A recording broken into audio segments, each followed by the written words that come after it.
Today on Ag News Daily. The fact that on one hand you're hearing that you need to rebuild the herd, and on the other you're hearing that you need to take less money for your cattle, that is sort of immediately become the most important issue, and it's all stemming from this conversation about the president wanting to allow beef in from Argentina in higher quantities than we have now, and his belief that that is going to lower prices for consumers at the grocery store. Well, welcome back to the weekly edition of the Ag News Daily Show. And you're chilly.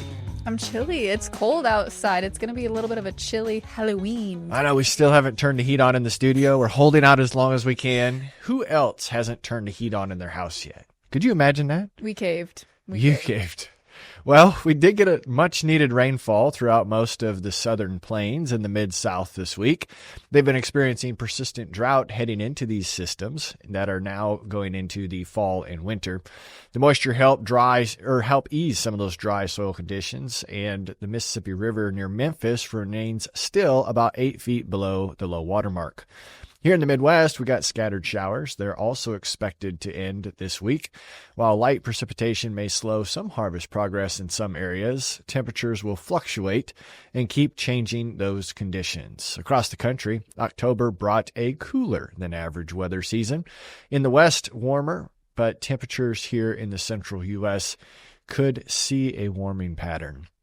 That pattern's about to change and develop a trough over the Gulf of Alaska, and that is expected to push colder air into the eastern half of the country as we move into November. So you may not be out of the chilliness yet. Forecasters will say the overall pattern will stay variable, and that is typical for this time of year. As we look ahead into the long-range outlook, it points to a La Nina winter peaking early, which means the second half of the season could look much different than the first. So Delaney, we got a little over an inch of rain here in central Iowa last week, but it's amazing how much the soil absorbed it. Typically this year, once you get wet, you stay wet. It definitely needed it.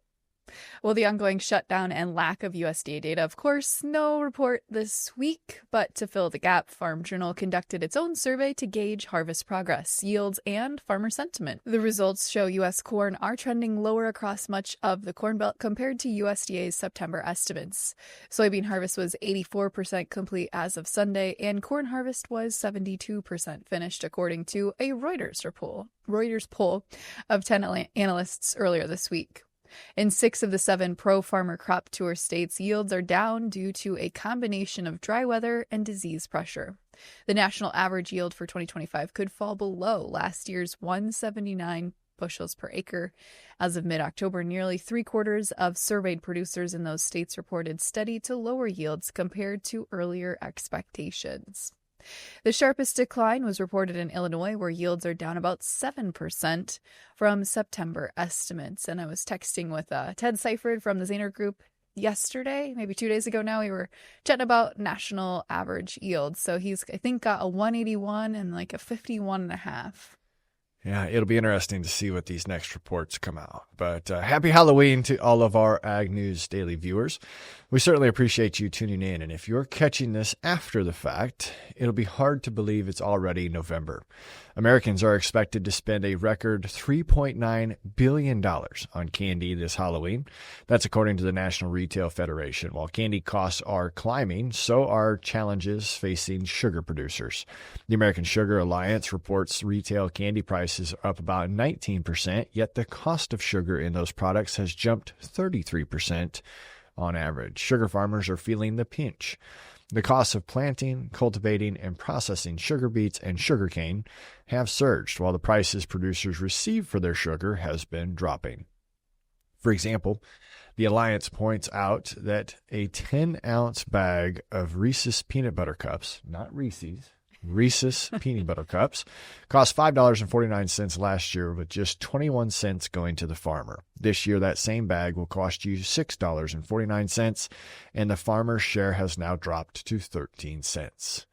Some interesting sugar news for our listeners there. I love that we're sharing that on Halloween. I definitely bought a bag of Reese's candy for Halloween, so I contributed to that. But one more piece of exciting news this week before we head into some crop and livestock news. The National FFA Convention and Expo is wrapping up in Indianapolis, Indiana. While the convention is known for its energy, its competition, its celebrations, it's also where business decisions happen for the organization, such as the 1969 historic decision to allow women to join FFA. This year, delegates reviewed a proposal to make FFA chapter membership fees a mandatory affiliation at the national level, meaning one fee would cover all students enrolled in agriculture education programs. The change required a constitutional amendment, but delegates ultimately voted against it this year. According to a press release sent earlier this week, the National FFA Convention will remain in Indianapolis through at least 2040. So if your kids get into FFA, Tanner, they'll be headed to Indy. The announcement came during the kickoff of the 98th National Convention, which is expected to bring more than 71,000 FFA members, advisors, alumni, and supporters from across the country, making it the largest student-led convention in the nation. I know you were not a big FFA student, Tanner, but I have fond memories of National Convention.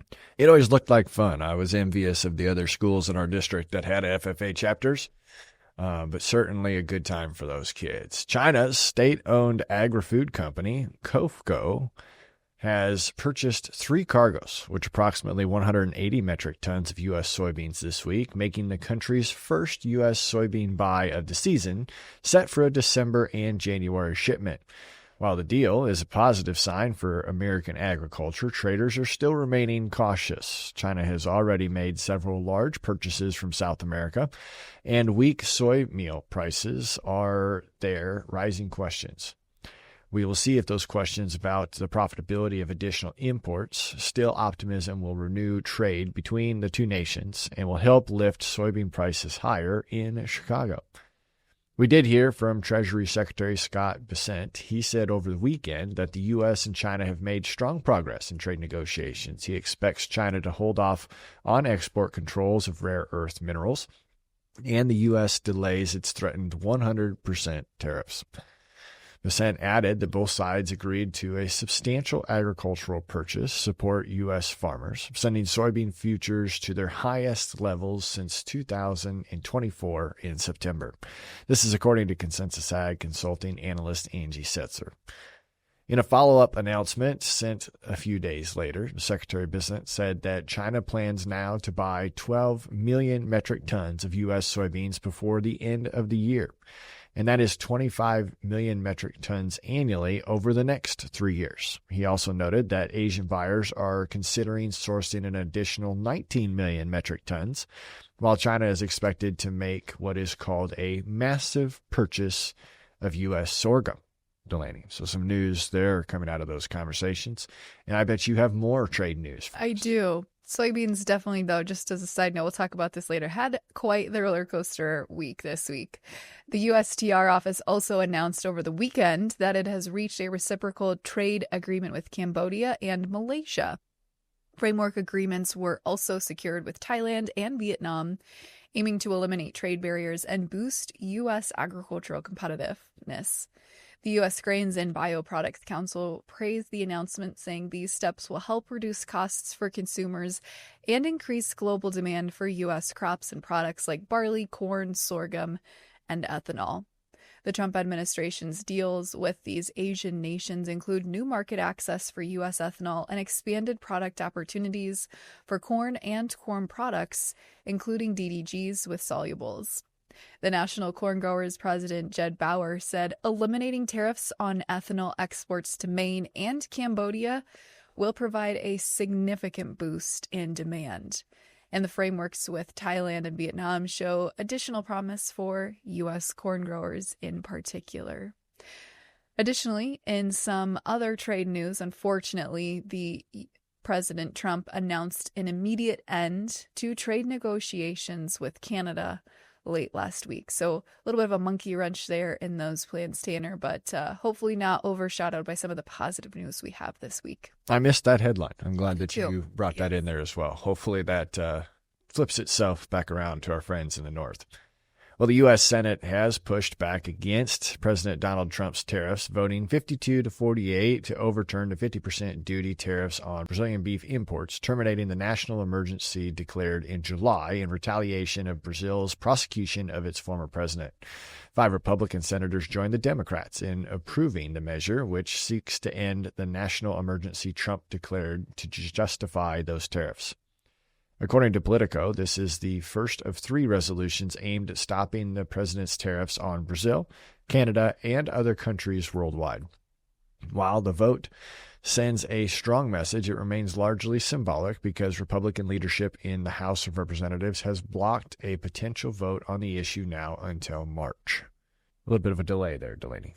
Well, SNAP, of course, is also causing a delay as the government shutdown drags on. I've seen a lot of interesting posts. I think I saw Taco John's posted something this week saying if you want to donate, they're trying to help support SNAP families. But nonetheless, USDA has announced that federal food aid will not be distributed to families nationwide, and many are reporting and responding to that.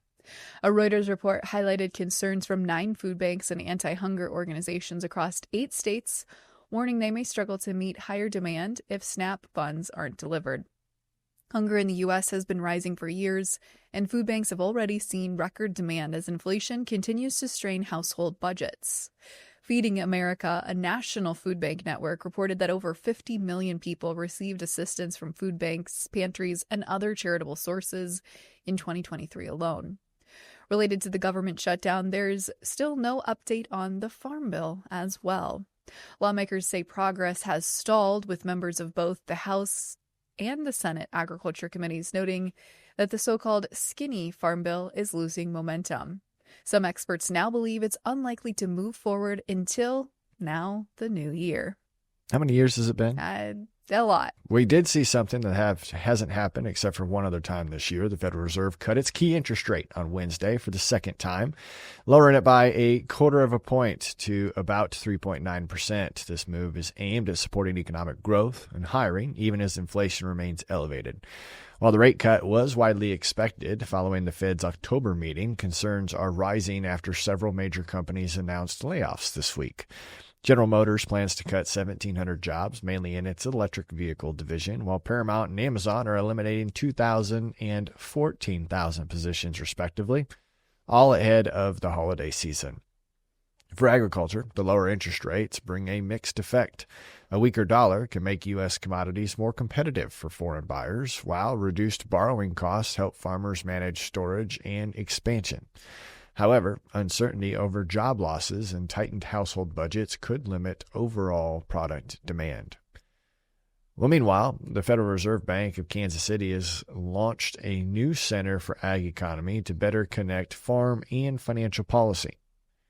Their Vice President, Nathan Kaufman, says that the center will provide an objective research on issues like interest rates and banking while ensuring agricultural voices are included in these federal economic discussions. It'll be interesting to see how they go about getting those farmers' voices and agriculture included in those, Delaney. It's always tough to get from A to B. And I did a terrible job watching the news this week because I also missed the interest rate drop. But here is a headline I know I saw earlier this week. Economists at the Agriculture Economic Insights used the Kansas City Federal Reserve's farm loan summary data to measure the cost of borrowing for farm machinery. For the first half of 2025, it cost $154 to finance every $1,000 borrowed, which is the highest level on record since 1977. In recent years, that figure was significantly lower, around $135 in 24 and 23, and $100 in 22, and just $79 in 2021. The 2025 record stands out because it exceeds even the high-interest environments of the 1980s. The difference comes down to loan duration. In 1981, interest rates on farm machinery loans approached 18%, but most loans were short-term, averaging about 11 months.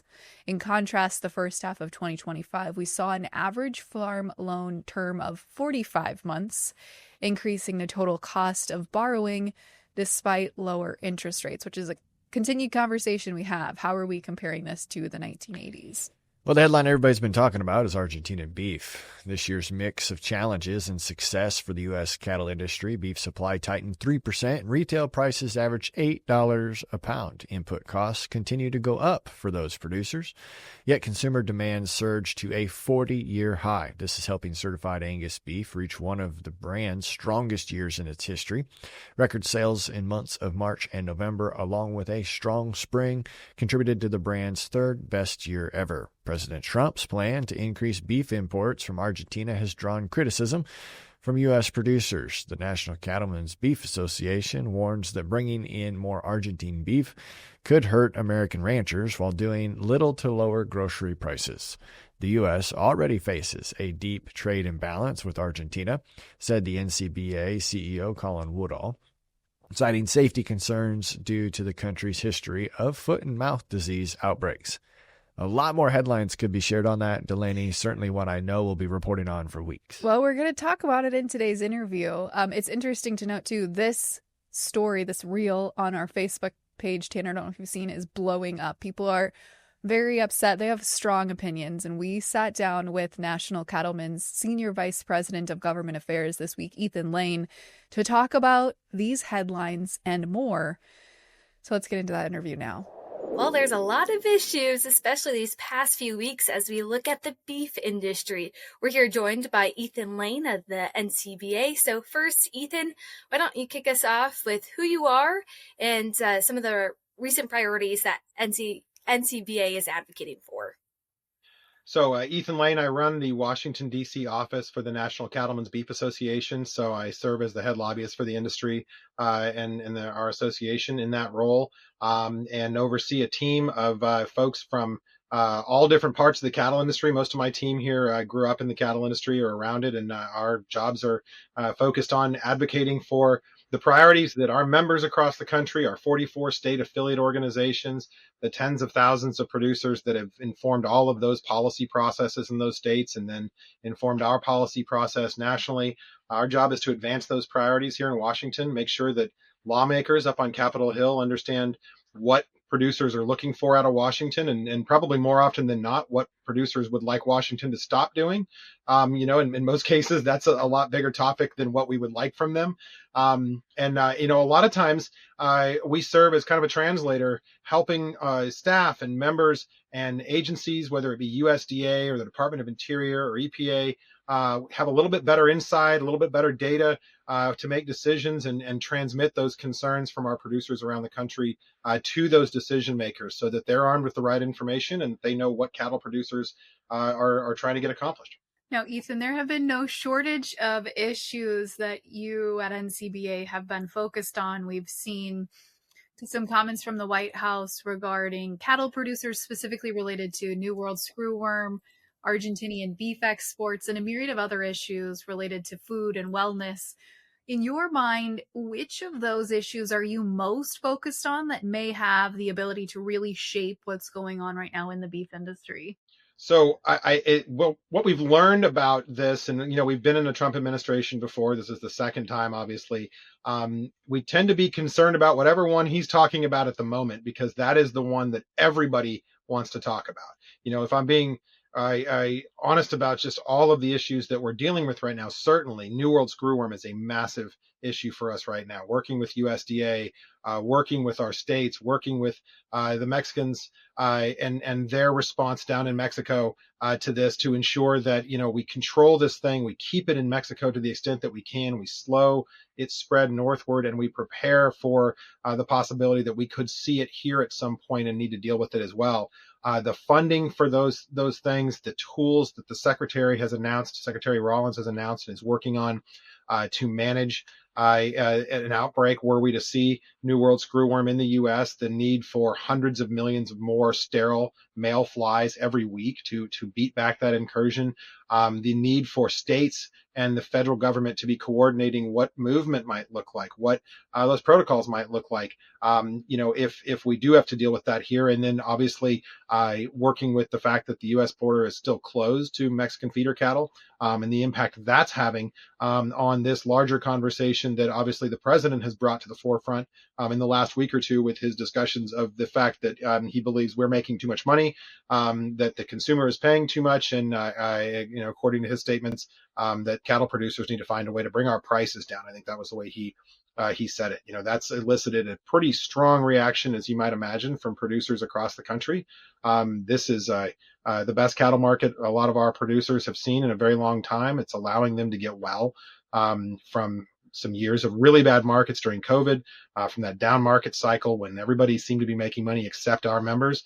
And quite frankly, they're just now starting to kind of feel like this is a good market. They're just now starting to get equipment upgraded and pay off debt and kind of, squirrel away some money for the next down market, which if you're in a cyclical business like this, is always coming.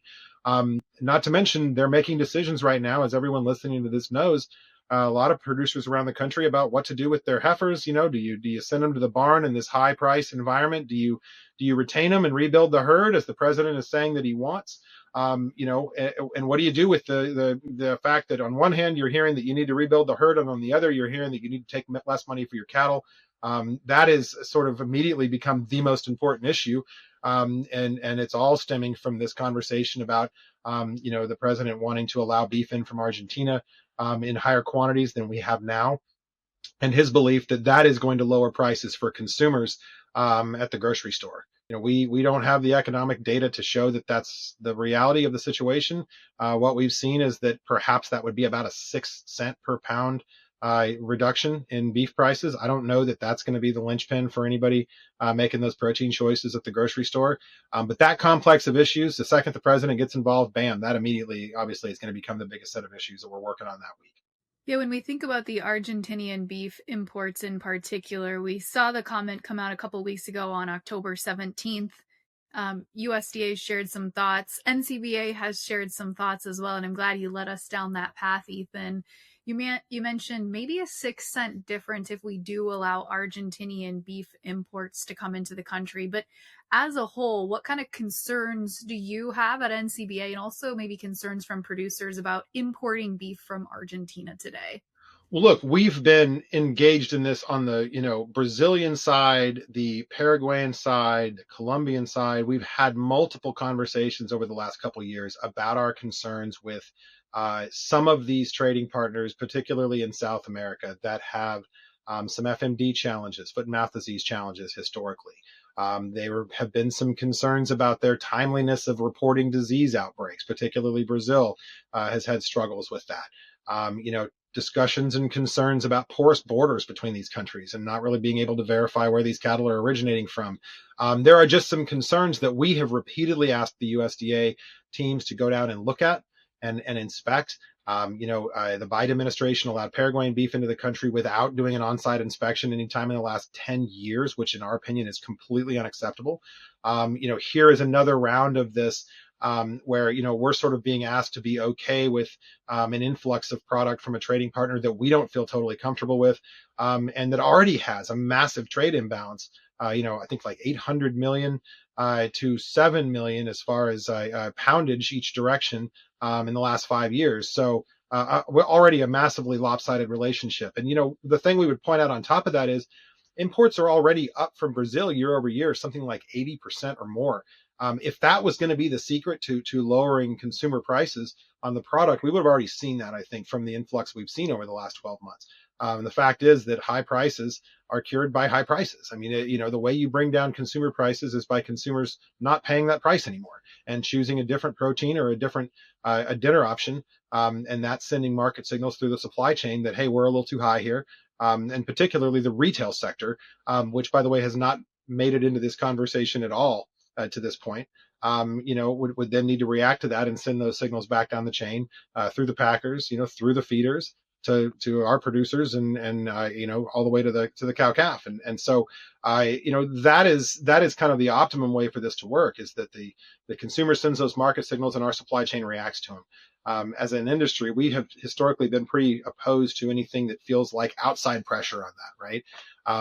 We don't really, as an industry, believe that the government fixes markets or improves markets. We believe, no matter who's in office, that the federal government is sort of a force that works against things like the free market. The best thing they can do is get out of the way and let that market work. And that's what we're asking for now.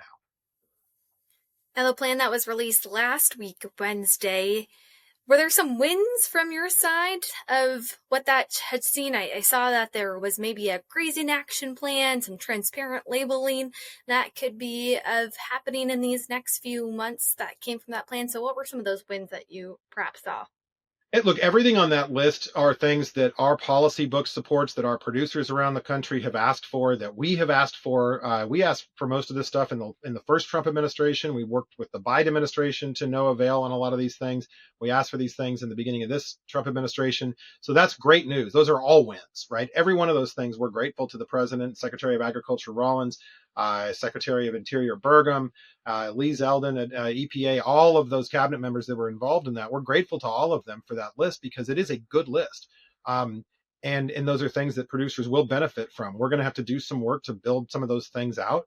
The Endangered Species Act is a great example. That is a hugely impactful statute to producers around the country. We have producers in the Pacific Northwest right now that are losing calves at a hugely alarming rate because of gray wolves. Same down in my neck of the woods in Arizona, and up in the Great Lakes region as well. We know that the ability to access grazing land for young and beginning farmers and ranchers is a huge problem. Prices are sky high, not just for cattle but for land. So creating some opportunities for young producers to access land and get into the business is also hugely important. Definitely to be applauded that they're working on that. We had seen an earlier version that included some CRP pilot program work that would have made that easier, and that would speak, I think, a little bit more directly to our producers in the middle of the country. We were disappointed that wasn't included, and we would have hoped to have seen that as well. And maybe that's something that down the line USDA can fold into this process. Taking another run at packing plant expansion grants under that impact program that was rolled out in the Vilsack and Biden administration years, to add not more hooks necessarily, but different hooks in the system, which is what we've talked about. We need small and regional options for our producers to market cattle so they're not having to go through the big four if they don't want to, and that those other options aren't a consolation bracket. Those options have to be just as rewarding, just as able to derive premiums for producers across the country as going through, a value-added program through one of the big four or wherever else.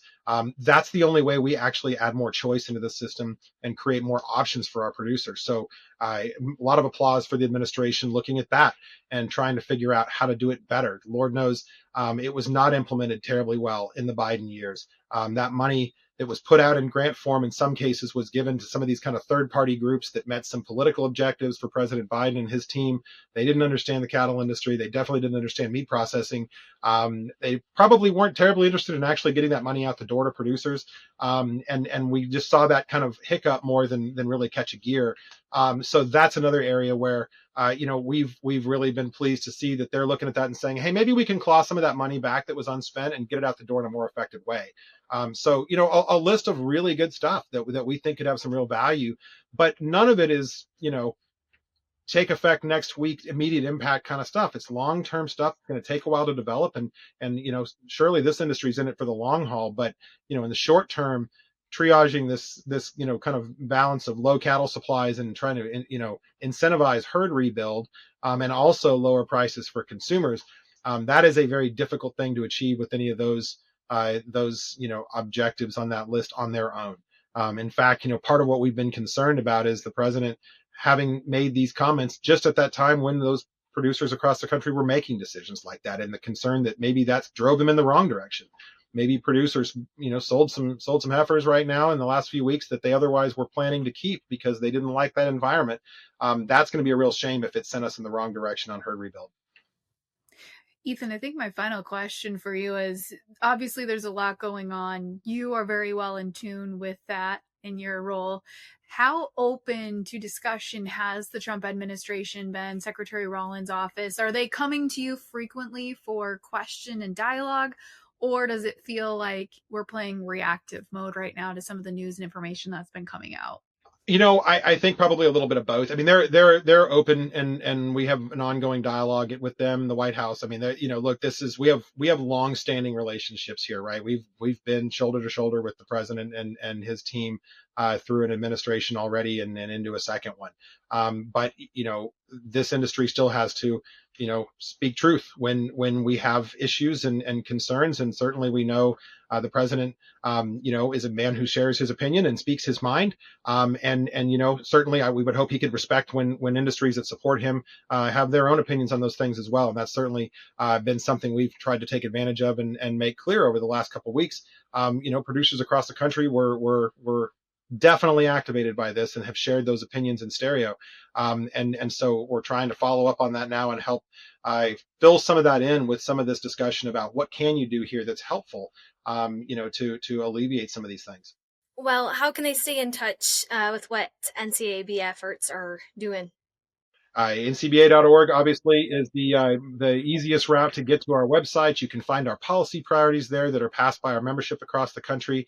You can get contact information for me and all my team here in Washington, as well as our colleagues in Denver on any of the issues that they work on out there. And then obviously, make sure you're engaging with your state cattlemen's association, your county cattlemen's associations, that grassroots process. And those grassroots producer organizations are our strongest tool here to make sure we're getting good information out the door and to decision makers at every level of government. So, it doesn't have to be coming to CattleCon and talking to us in Nashville this year. We would love to see people there, but if you just take a night, and I know it's busy and I know you've got kids and soccer games and, rodeo and everything else, but if you can make it to that county meeting and share your opinions too, man, does it make a difference in making sure that the industry has that information and engagement we need to continue to be a really grassroots driven industry. Well, I appreciate you two taking that on, but now for a fertilizer market update. We're on edge as supply concerns and geopolitical risks continue to shape the prices. According to our media update from Josh Linville at StoneX, Russia is the top supplier of urea,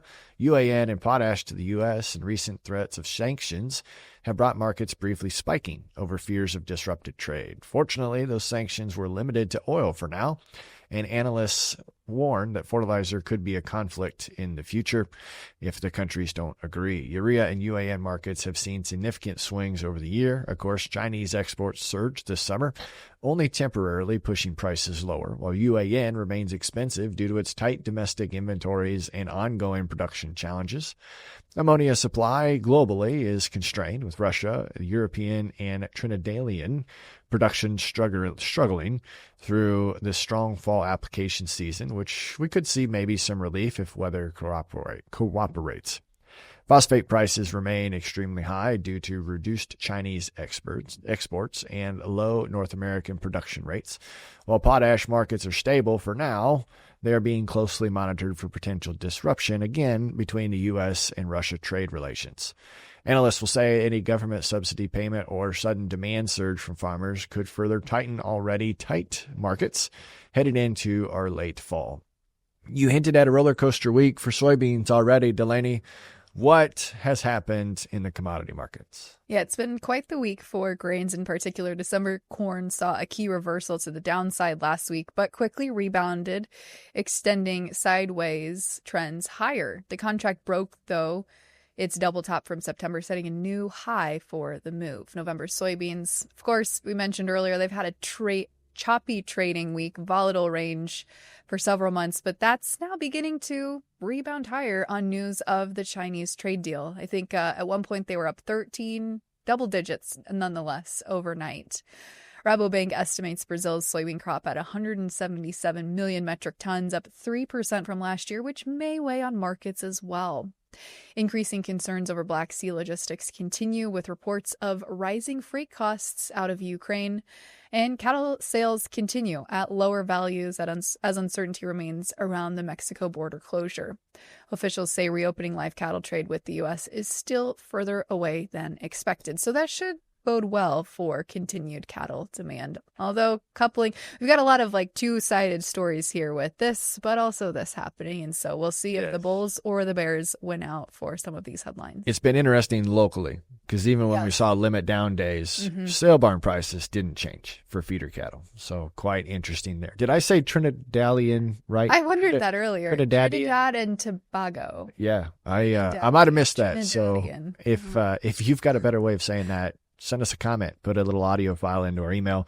We always appreciate you following us on our social media channels and interacting. So thanks for pointing us in the directions of the headlines that you want to hear. But for this week, Delaney, should we let these folks have a happy Halloween? Happy Halloween. Let's let them go.